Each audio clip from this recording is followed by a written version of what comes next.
Hi, you're listening to Philip DeBella, and this is FlashCast by PDB. So something I was asked recently is, if I've just been appointed a leader, how can I build credibility quickly? Great question. To me, leadership is all about fellowship. The best leaders know how to build followers. They lead from beside and behind, and they know how to gather the people around them to move them into the direction that they need to be to achieve the vision that has been clearly laid out. So in order to firstly understand how to become a great leader, you need to or build credibility as a leader, you need to understand what a leader is. And a leader is somebody that can get others to aspire to achieve their vision, that creates followers and leads from beside and behind. But tip number one, get operational quickly. And the best way to get operational is by doing a SWAT analysis, a strengths, weaknesses, opportunities and threats that enables you to solve urgent problems first. So as a new leader, get in there, get amongst it, know exactly what's happening, do a SWOT analysis on the business and target to solve those urgent problems first. The second is take charge of the team, build trust and reliability.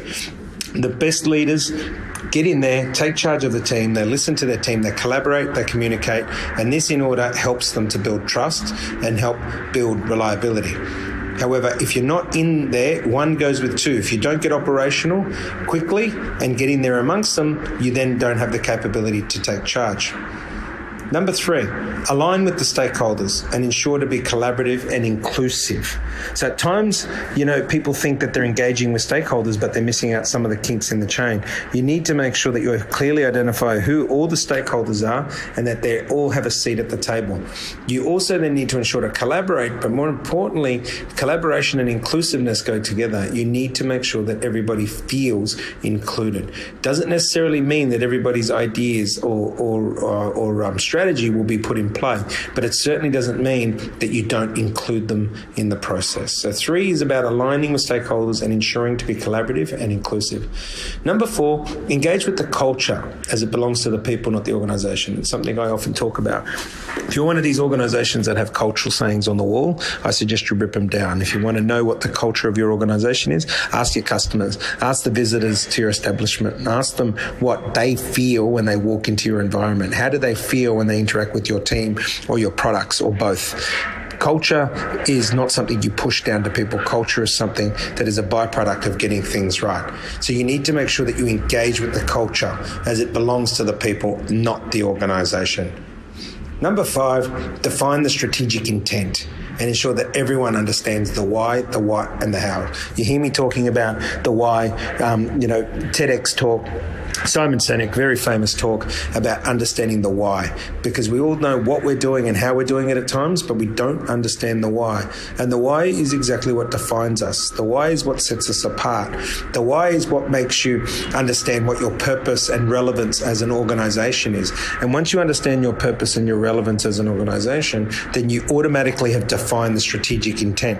You need to define the strategic intent of your business, that if you weren't around, who would take over that spot? Why are you relevant? Why would you be missed? Why do you operate? Why are you purposeful?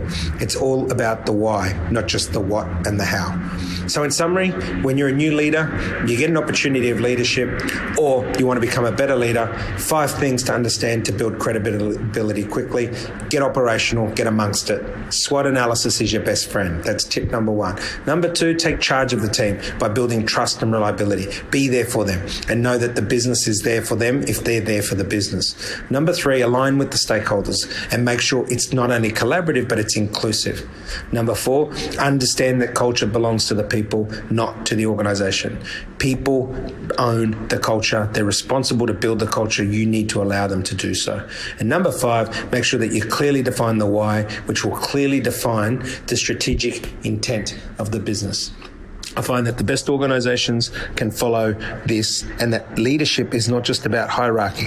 There is great leadership amongst the lower ranks of an organization, and that great organizations are really embracing and harnessing everybody to be aspirational towards being a leader.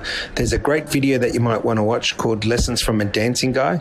It goes for 3 minutes and will clearly tell you on YouTube, will clearly map out and narrates what the concept of leadership is, about how it's over glorified and it's all about the followers. So Lessons from a Dancing Guy from YouTube. If you put that in the search engine and have a look, it's 3 minutes of something that's really fantastic and really defines to me in 3 minutes what a leader is all about. And not only that, the power of great leadership and how it quickly develops followers.